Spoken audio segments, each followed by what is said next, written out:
everybody, this is Eve West. Thank you for tuning into my YouTube channel. This channel is dedicated to a book that I wrote. It's called Follow.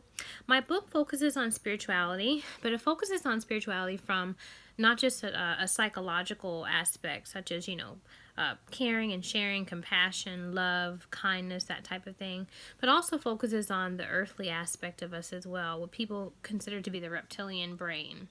And until we actually honor both sides of ourselves, we don't really live in integrity, if you will. And in saying that, we won't make our ascension. We won't be able to reach higher planes of consciousness and live in more integrity, so to speak. And so each of my videos are dedicated to chapters within the book. It's important, I feel, for you to look at the video before you actually read the chapter, because a lot of the topics that I talk about are very unorthodox. They're very unorthodox, and many of them are very controversial. And so, instead of you just putting your perspective on the things that I talk about, I also would like you to know my perspective in the flesh, so to speak, before you actually kind of dive in and kind of paint a picture with the words that I say. And so, I think out of all my videos, really, this video is the most important for you to hear me and hear my voice, because this chapter is called The False Light. And in The False Light, I really, I guess what you would call shed my skin, so to speak. And I really put myself out there because, when I first embarked on my spiritual journey and kind of, embarked on this whole New Age movement, if you will, I really got caught up in a whole lot of lies. And so because of that, I really started to incorporate spiritual practices into my everyday life that actually drove me crazy, that actually drove me insane. And so the false light really takes you into, into my depths of hell, if you will, because, in my book, I really focus a lot on, both aspects of the brain. We have two aspects of the brain. Your right brain is, which I call Eve, is your feminine aspect to you. It's your spiritual etheric aspect. And so your creativity, your intuitiveness and love and caring and sharing, all that is a part of your right brain. However, you have another part of you, which is your earthly side. This is, what you can see, taste, touch, smell, and hear. So this is the part of you that, it's gratification and will and that type of thing. And so unless you bridge the two together and balance the two, you're not going to have a very healthy existence. And so when I was born, I was already, when we're born whole and integrated, knowing the truth. However, with, programming of our unconscious, and, just being immersed in the different constructs of the matrix, which is your family, media and entertainment, religion, education, you become disintegrated. And so you learn to experience yourself in a judgmental way, I should say. And so when I started to, when I was growing up, I was always taught to deny myself and to deny my body. Even in society, I feel that, we are taught to deny our flesh, if you will. Just even covering up the flesh itself just is, an indication that the flesh is sinful. We shouldn't, we should be ashamed of it in a way. We even have extra clothes to cover up the sexual aspects of a human being, like our breast and, our genitals and so forth. And so it's kind of subliminally programmed into your mind to cover up those aspects of yourself. And so the earthly is always severely suppressed within the physical reality. And so when I embarked on my spiritual path, already being spiritual, already being depressed of the earthly, it exacerbated my right brain to the point where I started to experience I guess what you would call a psychosis. And so everything in earth reality has to do with the mind and balancing your earthly with your spiritual. And so in this particular chapter, it really goes to show how an imbalanced, super duper feminine, polarized ego, how that can actually play out in terms of our earthly existence. And so And the false light, I really start off with, with my experience during my awakening or illumination, whatever you want to call it. I remember, I think it was around 2014.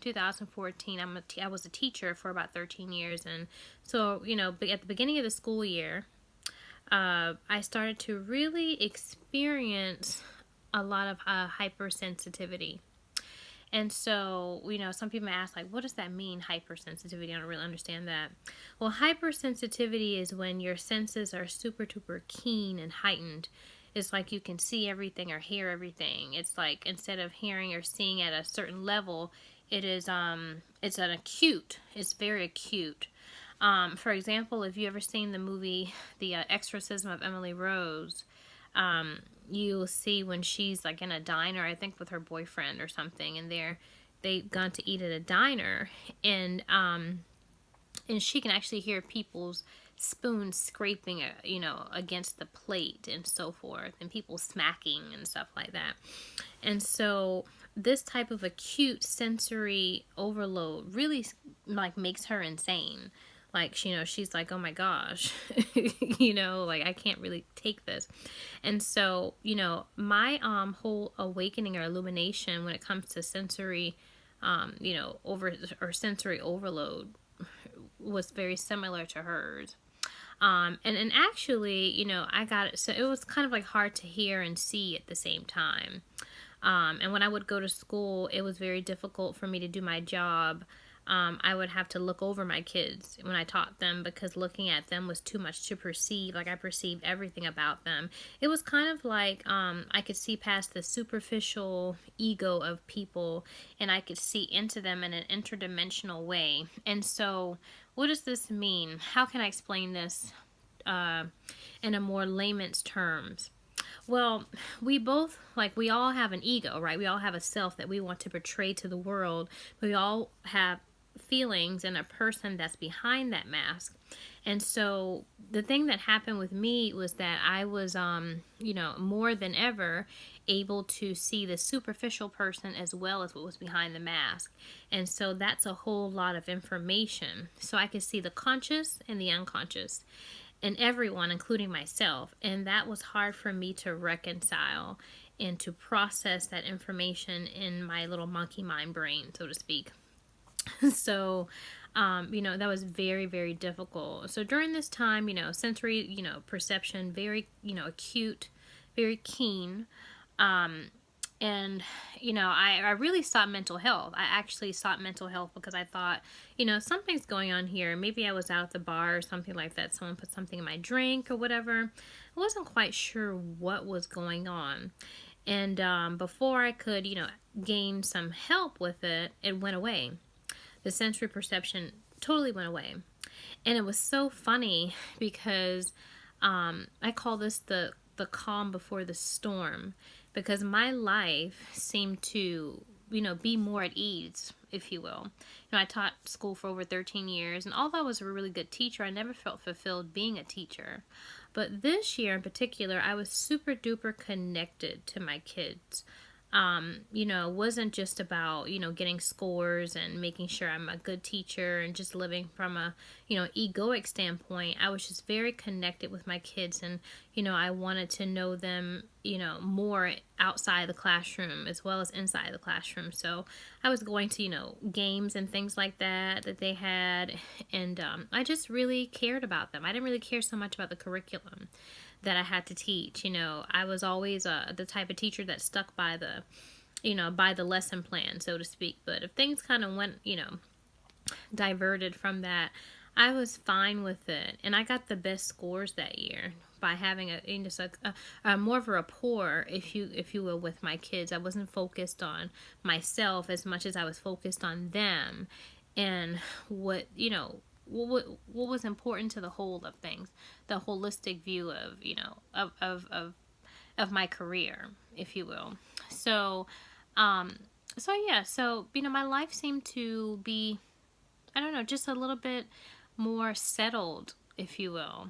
And it was difficult being a single mom. I had gotten divorced in 2004, well, actually, I had gotten separated in 2012. And so being separated, it put a whole lot on me as a single mom. Having to take care of my daughter and then have a career. And, I've always wanted to be a super duper perfectionist in all facets of my life. And so it's very difficult for me to be a good mom and also a good teacher. And so, and a good friend. There are many facets of my life I tried to be perfect. And so, those things were difficult for me, but it seems like after I had this acute sensory perception episode, after that, everything went really well. And I appreciated my daughter more than ever during this time. I enjoyed going out with my friends and stuff like that on the weekends, when my daughter was with her dad. And so, it's just very, very, a coasting, type of, period until it seemed like the bottom fell out from under me. I remember one day I was watching a television show. I think it was like Ancient Aliens or something like that. It was like on the History Channel or something. And so they were talking about star children. And they were talking about star children or children that have incarnated from various galaxies, if you will, in the universe. And these kids were super duper intuitive. They were intuitives, and they could read auras, and they could even at times manipulate matter with their mind. They had telekinesis, like the gift of telekinesis, and they were just very much just godlike kids in a way. And so it was so interesting because the more I heard about it, the more I thought about my daughter Lark. And so, my daughter, I consider her to very much be an intuitive. When my daughter would meet people for the first time, she would lock into their energy and she would be able to say whatever they wanted to hear. Like she knew. It's like she had a psychic ability. And so she knew what people wanted to hear and how people felt, and she would say the right thing at the right moment or do the right thing at the right moment to make them feel better. And so, I always, thought that this was, I never thought it was strange, but I thought it was unusual. I always thought it was unusual that she was able to pick up intuitively and hook into people like that. And I also saw how these types of gifts, if you will, could be used for bad. Like if someone had that psychic ability, they could definitely use it for malicious purposes. But my daughter, ego-wise, she's a lot like me. She's very kind and nurturing, and so I never really had much concern about it. I really valued that with her and valued that attribute that she had. And so, when I looked up star children, their attributes, and I did a little bit of research, I really found, I really believe that she was a star child. And so, it talks about how star children are, oftentimes parents of light workers. And so, or kids of parents who are light workers. And so, when I looked up and I researched light workers, it seemed to fit me to a T. Light workers are people who incarnated from different, places in the universe to help humanity evolve. And so, they were here to bring knowledge, if you will, to bring knowledge to help the earth and to rejuvenate the earth and to raise the love vibration, if you will, on the planet. And so looking at the different attributes of light workers and how light workers are creative and we don't like to conform, we're not conformist, and things like that. All of the attributes really fit me to a T. So I was convinced that I was a light worker. And so in doing all of that and kind of getting hooked into the New Age movement, my life really took a nosedive. It really, really did. I guess you could say I got brainwashed into inflating my already inflated right brain. And so to me, the New Age movement was like putting a nail into my coffin, because I was already a very feminine ego. You know, I was conditioned to be that as a little girl with my mom, and how my mom always taught me to deny my body. That was a very important thing growing up. And so I never really valued the earthly side of me very much at all. You know, I was never consumed with, you know, with stuff. You know, as long as I had pretty much what I needed, and, you know, some of the things I wanted, I never really kind of bothered too much. I was always just more consumed with survival, and making sure that I was okay and surviving, because the type of, you know, going back to the last video I did with the fall, you could tell that within my childhood I was always, you know, having to deal with negative, you know, just negative energy, if you will, with all that I had to witness as a child. And so as a result, you know, that permeated my future as a young adult. And so, you know, I never really grew up being, I guess you would call a reaper of the earth. I grew up more so being a giver, and also just living from a very survival mode type of, you know, mentality, if you will. And so, you know, I was convinced that my daughter was a star child. And, you know, I never really kind of fed into it too much. I just thought, okay, you know, we're all told that we're put here with certain gifts, and we're here to do great things. And I just thought that, you know, that her destiny would just unfold naturally. You know, her destiny would unfold naturally, and as well as my own, you know. But I really wanted to do things to help the planet and that type of thing. And so I started doing stuff like recycling. And I started to do things such as meditation. I never really, you know, was into meditation. So I really started to explore various New Age principles, if you will. And so in doing so, it really caused a psychological break, because I was already in a very meditative state, being a very feminine ego. As a feminine ego, we're already, you know, very keen in terms of noticing things about people and hooking into people's auras and really seeing behind the mask. And so, you know, eating vegan and meditating and reading a lot of spiritual books about spirituality definitely sent my right brain aspect of myself into overdrive. So inflated the right brain, deflated the left brain, and it caused a psychosis, if you will. So, but one day, you know, I was, you know, I can't remember definitively per se what exact moment sparked this issue that I had, but my daughter started to channel. My daughter started to channel a what I at the time I believed to be a ghost, if you will, an entity in my apartment. And it was very strange, because my daughter's very loving, caring. You know, she's very sweet, very feminine like me, very feminine energy. And so when she started channeling this man in my apartment, I felt I just didn't know what to do. You know, I said to myself, this is really crazy, because she would say things in a very rough and gruff type of voice. And, you know, I really just thought to myself, that's weird, you know, that's strange. You know, why does she sound like that? Why is she making these noises? And, you know, why is she, I don't know, you know, why is she talking like this? Why is she saying mean things? I've never known her to be a mean, aggressive child.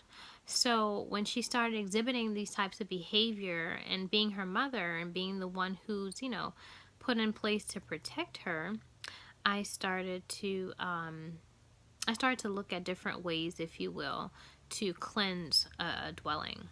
And so when I looked at various ways to cleanse a dwelling, you know, I came across like sage, for example. It said if you use sage, you can oftentimes cleanse your dwelling in that way. So I tried to utilize that. That didn't work. I tried prayer. You know, I grew up Christian, so I tried to to use like olive oil and stuff like that to cleanse the dwelling and to cleanse the threshold of the doors and windows and things like that. Burn sage, do prayers. Nothing worked. And it got to a point one night where she was channeling so much that I just called her dad and I said that, you know what, can you come and get her? I asked him to come and get her. And I didn't really know exactly what to do, so I got in touch with an intuitive, what I thought to be an angel intuitive or a medium. And so this medium that I spoke to told me that this was an earthbound soul, and that this soul had he was he just basically saw my daughter as like a really a light, if you will. And so he thought that she could lead him home. He thought that, because, he couldn't cross over, so to speak. He thought that she could lead him home, kind of like a poltergeist, like the movie Poltergeist. And so she said he would move on eventually. And she, she was an angel intuitive, kind of like a Doreen Virtue type person. And so she told me to invoke angels. And so she said that when we're born with angels, if you will, who are entrusted with our incarnation. They are guides, or whatever you call them, spiritual guides in a way. And so she said to put angels around her bed. She said, put the angels around her bed at night and invoke these angels. I think that her angels were like Raguel and Raphael, and I can't remember exactly, but there were about 4 or 5 of them that she said were coming forward, if you will, to protect Lark. And so I did that, and didn't really work, but eventually Lark stopped channeling this man, if you will, and I just kind of felt like he just went away because he wasn't really getting anywhere with Lark. But in terms of myself, I started to experience what I would call very paranormal occurrences, if you will. And looking back at it, at first when I was in a more less evolved state, so to speak, I just saw it as like a haunting. I saw it as like there's like negative energy around me and these things are happening because of that. But really it was an inner condition because I'm such an exacerbated feminine right-brained ego. The New Age movement was actually put in place to destroy feminine right brain egos in a way. And what do I mean by that? Well, during this time, like I said, I really identified with the whole light worker doctrine and, and the New Age. And one of the spiritual practices that's promoted within the New Age is eating vegan. And so one day I just fell out of eating meat, and one thing about it, when you're becoming vegan, it's important to phase the body into veganism. What does that mean? Like 1 month or for a couple of weeks, stop beef, and then for a couple of weeks stop chicken, and then eventually, your body will adapt to the chemical changes of eating a different diet. And so for me, I didn't do that. I just was kind of I intuitively felt stop meat like altogether. And so I stopped meat, although I did eat cheese and eggs, if you will, for a little while, for maybe 3 months into it. And then I just went totally vegan. But this caused a chemical change, if you will, within me that totally inflated my feminine right brain aspect and deflated my masculine. And so whenever you're a super duper inflated feminine right brain aspect or ego, you have psychic abilities, which means that you start living within a psychic realm. You reach a higher level of knowledge, so to speak. And so when you're in the psychic realm, you start to experience certain things that, you wouldn't normally experience if you had more balance. Like, for example, I really started to experience synchronicities. I talk more about synchronicities in another chapter in the book, in a later chapter. I talk about mind control. But synchronicities are very devastating to the ego, because a synchronicity really, conveys to the ego this false aspect of ourselves, that we are not, that our ego is fake. A synchronicity is like, if you look at the word synchronicity, syn means same, and chron, it means time. And so there were occurrences or coincidences that would happen at the same time that made no sense. Like, say if I got a thought about like cats or something like that, like I really don't like cats or something. Say I got a thought like that, somebody would come up to me and they would say like, oh, I need to go pick up my cat, or they would meow or something like that, and I'd be like, what? That's weird, and we're trained to to know that coincidences happen, but when they happen on a daily basis, and sometimes multiple times a day, it becomes I guess what you would call something that makes the ego feel like it's under attack, if you will. The ego knows that it's not in Kansas anymore, so to speak. And so, as a result of eating a vegan diet, I really started to experience synchronicities and pick up people's energies. And so my empathic nature grew. And, everything within the universe is energy. Everything is energy, even people. That's why, like, if people go to the hospital and they are, like, dead or something like that, like their heart stops or something, they give them an electric shock because everything is electricity, so to speak. And so, since everything is energy, I really started to feel like a voodoo doll in a way, like someone was stabbing me with energy. So all the stuff that people had became my stuff in a way, and I really could not reconcile that and to really figure out what was happening to me, because I was so feminine at that point, so right brain inflated because of my vegan diet and reading certain spiritual, books about spirituality, and doing meditation and things like that, that the energy was too much for me to hold within a body. Oftentimes, when you ascend to a certain level, if you will, it's hard to hold on to the body because you've gotten to such a high point in your psychological aspect of your mind. But in order to remain on the earth plane, you're supposed to balance your spiritual with your earthly. But I received so much knowledge in a way that it was very difficult to hold on to the earthly. And I was really suffering. And, with all the energy from people. And, it's very difficult because, in my vegan diet, in the channeling I was getting from the astral, I call it the astral realm, if you will, I was told, not to, eat or, to starve myself. And, when you're starving yourself, you're deaf. I really kind of felt my energy bleeding out of me. What does that mean? When it comes to the third eye, because the third eye is governed by the body, the planet or planet Saturn, right? So when we think of Saturn, we think of, the planet with a ring around it. It's the only planet with a ring around it.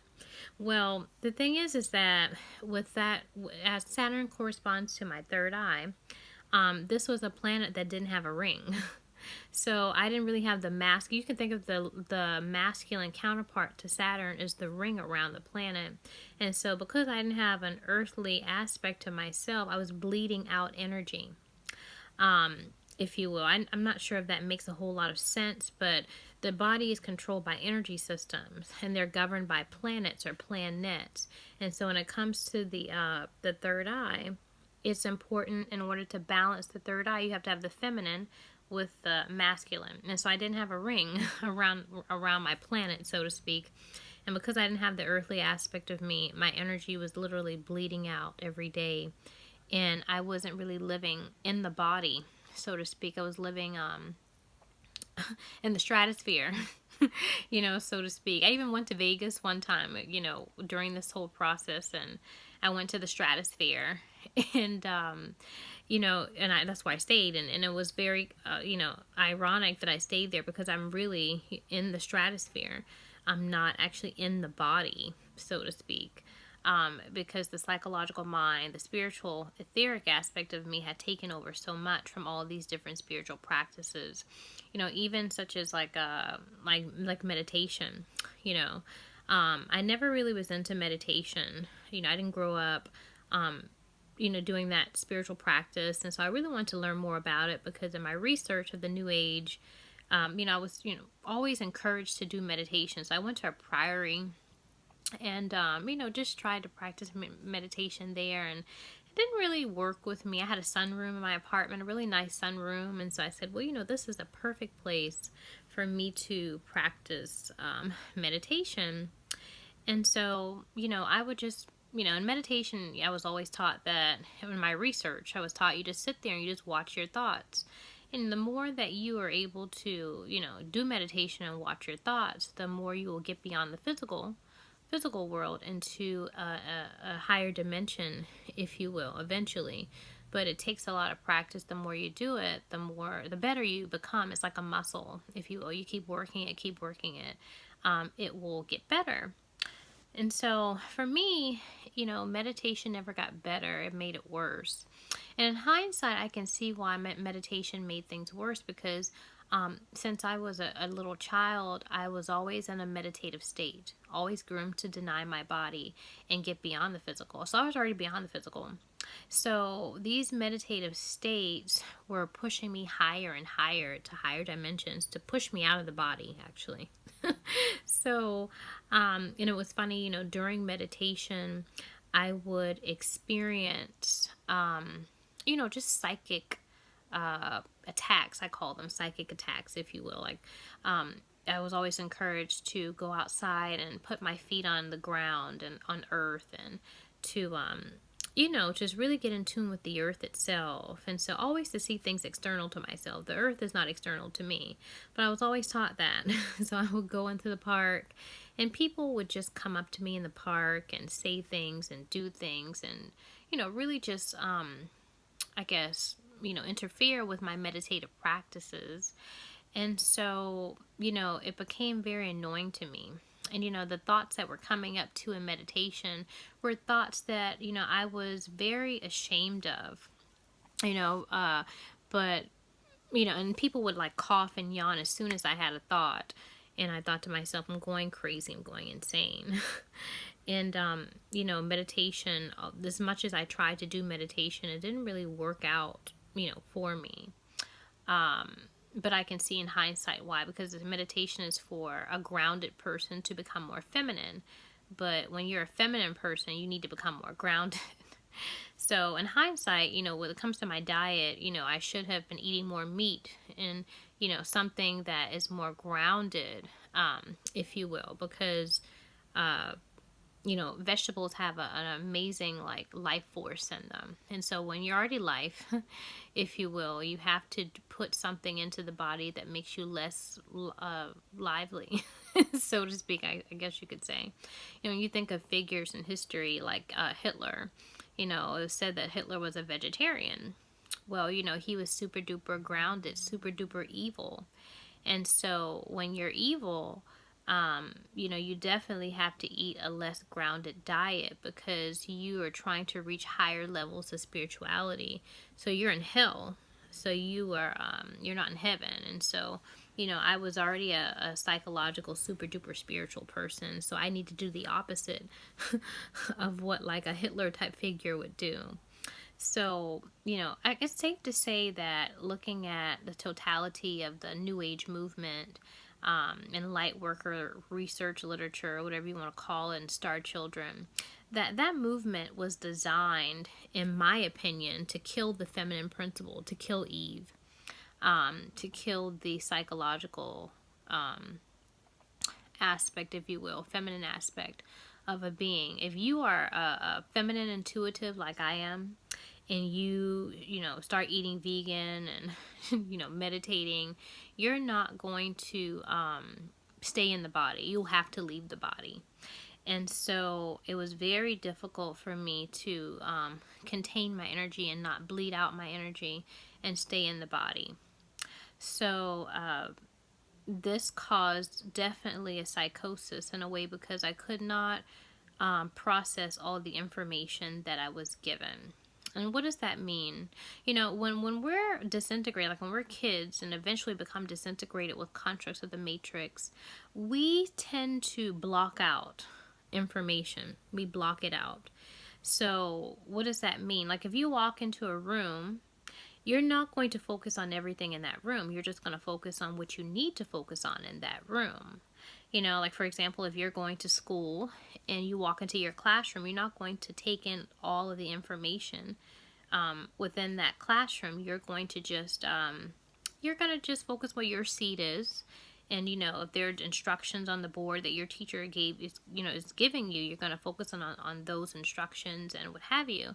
But when I walked into a classroom, I actually took in everything.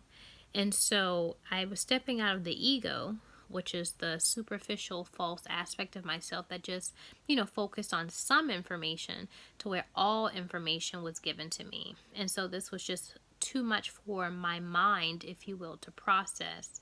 And the thing is that, you know, the brain gathers like information, whether you know it or not. You know, you can think of your unconscious as like something that you've seen, but you didn't see. And what does that mean? You know, in my book, I talk a lot about brain frequencies. And when you're in a beta brainwave frequency, you don't really consciously notice everything. If I took a book and, I waved it in front of you, you probably wouldn't be able to consciously recall what I waved in front of you.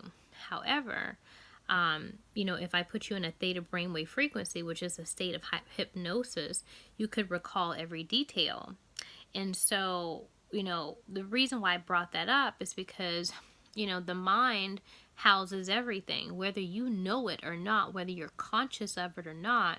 And so this stage of illumination caused me to be conscious of everything and process everything. And so the brain is like, when you're not balanced, the brain is like the brain is like a computer, regardless of what. You put too much information on your computer, it's going to shut down. And so when when my feminine right brain was being accessed and inflated a lot, when I engaged in a lot of the spiritual practices from the New Age movement, I became to process too much information. I didn't have any balance. And so, like for example, I would watch a spiritual teacher. His name is Sadhguru, and he would say, you push the intellect past a certain point, you will crack up. Your brain will fracture. And that was the whole purpose for me, from my opinion, looking at the New Age movement. The whole purpose of that movement was to fracture the consciousness of Eve, to fracture the feminine consciousness, and to destroy it. Because, if you're too feminine, you're not going to be able to hold on to the body. You're not going to be able to hold on to the mind, so to speak. So, I went through a period of psychosis, experiencing synchronicities, and, processing, information too much, seeing people's auras instead of just their superficial self. Like I became like a human lie detector, so to speak. And it was just like, at times I even felt like when I would encounter people, I felt physically, even felt their energy ripping into me. And I was just kind of like an energy rag doll. You can just call me an energy rag doll. That's what I was. And I didn't really know how to deal with that. There was no book or whatever to say this is what's happening to you and this is the reason why it's happening, and whatever the case is. And, during this time I really started to read a lot of spiritual books and do a lot of spiritual doctrines. And there were 3 books that I had gotten that were, devastating to my consciousness. One of them is A Course in Miracles. And so I got A Course in Miracles, but I also got another book. It's called The Disappearance of the Universe, which is kind of like, to me, a prerequisite to A Course in Miracles, because A Course in Miracles is, can be very difficult to understand. It's kind of like Shakespearean language, kind of, sort of. For me, that's difficult to although I'm an English major, I hated taking Shakespeare. To me, it was like a whole another language or something like that. But very much, Shakespearean type language. It was just difficult to digest, if you will. And a lot of the spiritual principles were unorthodox and not, I wasn't used to, the religion I grew up in, Christianity. It actually was like apples to oranges kind of sort of thing. But A Course in Miracles really drove me insane, because although the doctrine advocates one thing, it actually has insidious, means to do another. And so, but during this time, although I was developing what I would call a split mind from doing A Course in Miracles, a lot of my unconscious had started to be uncovered. And so, it's interesting, like in A Course in Miracles, there's certain doctrines that it practices. Like, for example, you're not special. You're not special when it comes to A Course in Miracles. However, in the Course, it talks about how God's Son is not like everyone else. You might look like everybody else, but you're not like everyone else. And so that's the psychological split. First you said I'm special, but now you said that, I'm not like everybody else. And so, that's the psychological split. It says certain things in there, such as, fear is the opposite of love, or what have you. And so during the time when I had been experiencing a whole lot of synchronicities and, higher dimensions, if you will, of spirituality, and becoming more feminine, I gained more fear. And so the fact that, I was being attacked with people's energies and things like that, and then reading a doctrine that said fear is the opposite of love, it really tortured me, because I felt, okay, well, maybe I'm not, loving because I'm super duper fearful. So, it really did a lot, if you will, to tear me up, if you will, in a psychological way. A Course in Miracles, it teaches you that you're not responsible for thought. It's irresponsible to think that, you're responsible for your own thoughts. However, with that being said, it says in the doctrine that you have to think with the Holy Spirit, and if you don't think with the Holy Spirit, then you're not, you're not doing the right thing. And so it's kind of odd. It's like at first it says, you are not responsible for your own thoughts. And then at the same breath, it says that you need to think with the Holy Spirit and make a choice. And so choices are based upon thoughts. Before you can make a choice, there's a thought that has to arise in the mind. Before that, before it's grounded into reality. You think about the Hermetic principle, as above, so below. And so, this A Course in Miracles constantly tells, people who practice the doctrine to make a choice. However, it says that in the same breath, you're not responsible for thought. So, there's a whole lot of, if you will, just things in the doctrine that, don't go together when you look at them from a, just from the totality of it all. When you look at it from an objective standpoint, objective point of view, it really doesn't fit. But, I was reading this doctrine and really noticed how my mind was being just divided more and more from reading these types of books. And, the Great Ascension, the Complete Ascension Manual, and the Disappearance of the Universe. These were mind control doctrines that really split me up. So I, like, for example, in The Disappearance of the Universe, the author Gary Renner talks about Jesus and talks about how he was a student of two ascended masters, if you will. And so, I really started to believe in the demiurge ideology of Jesus. Jesus does not, I came to find out eventually that the letter J did not exist during the time that Jesus would have walked the earth. So this whole thing about Jesus, was bogus. His name wouldn't have been Jesus. And so that was bogus. And the fact, I found out about ascended masters. Ascended masters are actually parasites. They're parasites that live on the astral realm, if you will. And so I guess you could say they're part of the elite. Ascended just means dead. When you're ascended, you're not in a body, you're just dead. And master means that they're slave masters. And one thing about the English language, it's very much a language I call the devil's language in a way, because, that language could definitely justify certain things. The ascended masters, you would think ascended means that they're like God, they're omnipresent, if you will. They know more than we know. And in a way they do, but not for good. And, master is like they've mastered the mind. And so they're here to help humanity make their ascension or what have you. So there's double meanings to the words ascended and master. And so as I continued on my spiritual path, I came to realize that, ascended master wasn't what I really thought it was. And this whole idea of Jesus was not really what I thought it was.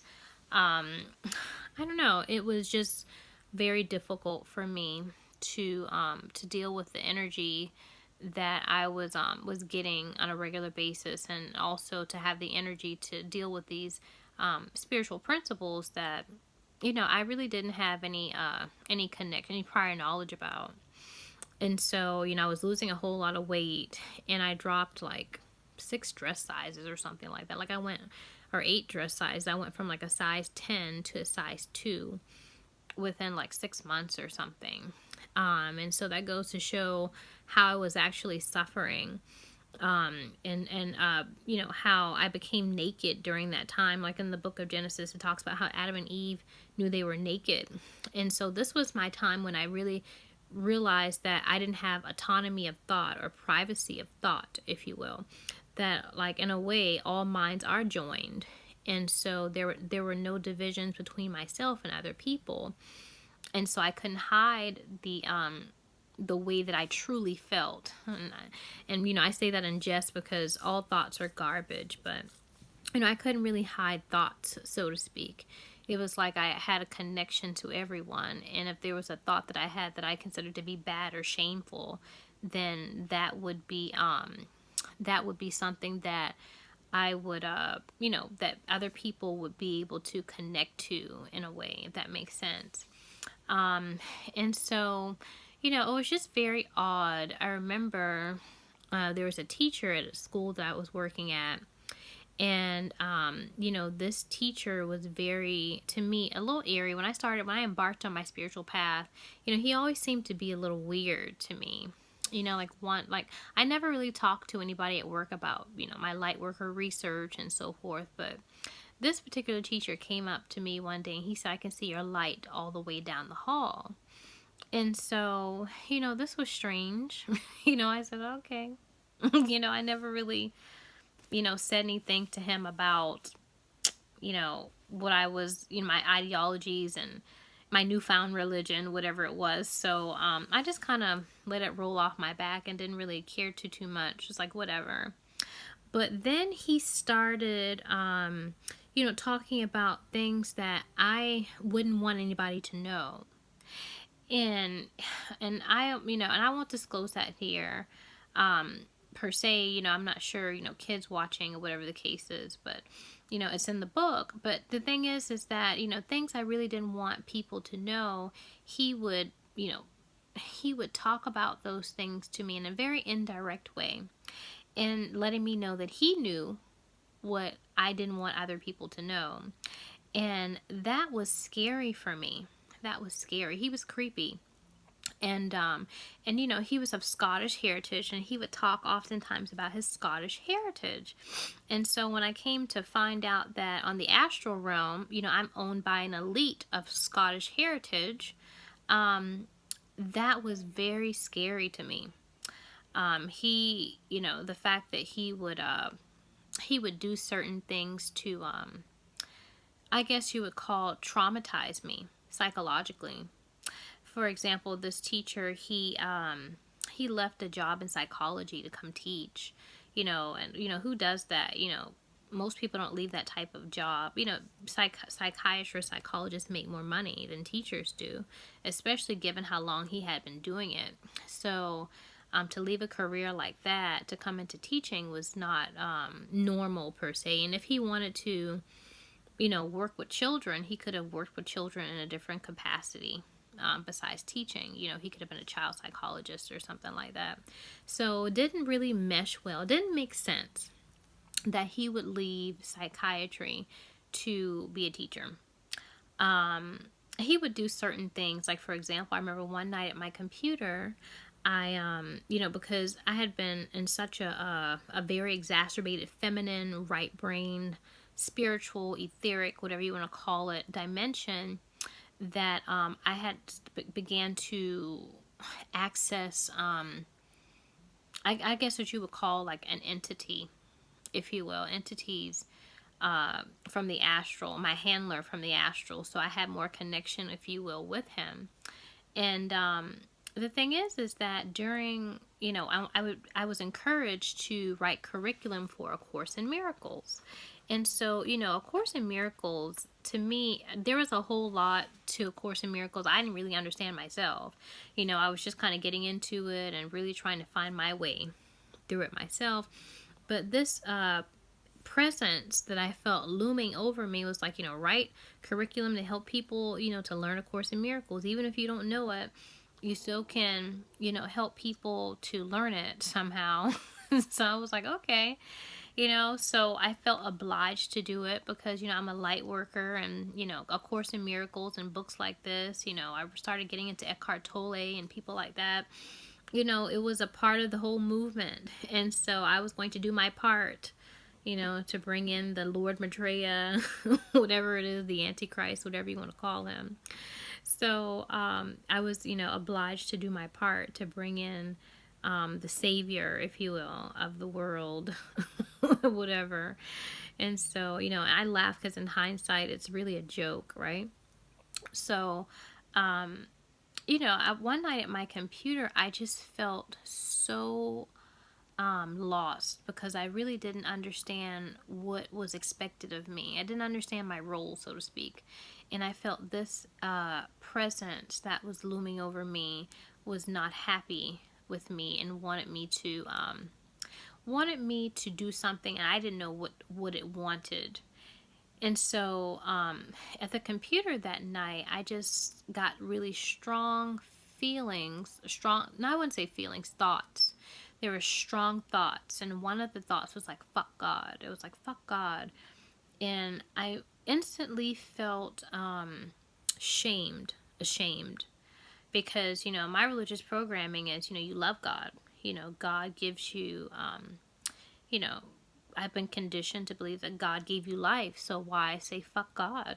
You know, that was really strange. And I tried to keep the thoughts out of my head, but the more I tried to stop thinking that thought, the more it kept coming. It was like, fuck God and fuck Jesus and all of this stuff. And I felt really bad about it. I was like, wow, this is crazy. You know, I grew up Christian. You know, I love Jesus. You know, Jesus died for my sins. You know, I really was in a very low state because I had been getting these thoughts, and I didn't know how to stop getting them. And so, you know, that night when I was at the computer, before I got the thoughts, you know, I was just, you know, just really in a funk, if you will, at my computer. And I would even like sitting at the computer, just like say, hey, you know, what do you want from me? What do you want me to do? I don't really know. Whatever this presence was that I had connected to from being, you know, entering another dimension, if you will, of my mind, I didn't really know what it wanted. And so the next day that I went to school, I had a workshop. I had a workshop. And this teacher I told you about, you know, who's of Scottish heritage, like my handler in the astral realm, he sat at the computer, because it was in a computer lab. He sat at the computer and perfectly mirrored the mannerisms I had at my computer the night before. So this was totally like, I mean, it just totally blew me away. I just could not believe it, what was happening in front of my face. You know, he was just like doing little things. Like, for example, you know, when you work at schools, you have to log in like a Novell login, like a username and password or what have you. And so he was asking the instructor, and this was before any of the other teachers came in there. It was just the instructor, myself, and him. And so he was asking the instructor, where do I put my username again? Where do I put my password? You know, it was kind of like telling me in an indirect way, you're stupid, you're dumb. And so, you know, like I said, I've been having a whole lot of frustration, if you will, by this aspect of myself that that you know, just wanted me to write this curriculum, and I didn't really know what it wanted. And so I really did feel dumb and stupid and not knowing. And so the next day, the fact that he mirrored my mannerisms and it indirectly told me that I was dumb and stupid, just really sent my mind reeling. And so the more and more I got occurrences like this, the more and more I began to be taken out of my body and pushed more into my feminine mind, into my psychological mind. And so this is what precipitated a nervous breakdown. So what I'm going to do is I'm going to shut this video down. In my next video, I'm going to go into, you know, the details of, you know, what happened during my nervous breakdown, and also, you know, what happened after that and the breakthrough that I experienced.